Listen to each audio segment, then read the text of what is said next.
All right, guys, Escape from Mr. Lemoncello's Library, Chapter 49.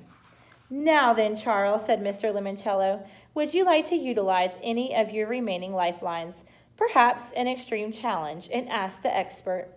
Yes, sir, said Charles, and may I just say it's kind of you to come in here and ask me that question. Well, it's cloudy with a chance of meatballs, and I had nothing better to do. Pardon?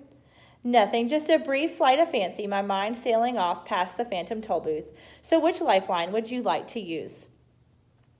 My ask an expert, sir. Fine. See Mrs. Tobin at the main desk. I must go to my office to monitor Kyle's extreme challenge. What is he doing? Trying to beat you. Toodles! Mr. Lemoncello raised his beret by its stem, turned on his heel, and headed for one of the bookcases on the far side of the rotunda. Charles watched him tilt back the head on a bust and press a red button in the middle of what would have been the man's neck. A door-sized section of the bookcase swung open.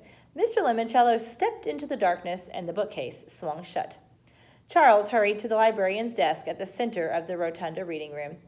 Mrs. Tobin, he clapped his hands. Mrs. Tobin, chop, chop. I'm in a bit of a rush. The doors upstairs will be open in 13 minutes. Mrs. Tobin! Sorry.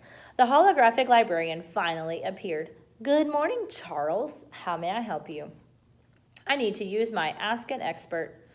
Very well. Whom do you wish to consult with?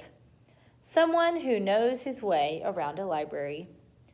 If that is all you require, Charles, perhaps I can be of an assistance. I need to talk to my Uncle Jimmy. Your Uncle Jimmy? Could you please be more specific? Yes, of course. James F. Willoughby III. The James F. Willoughby III? Yes, ma'am. The head librarian of the Library of Congress in Washington, D.C. is your uncle?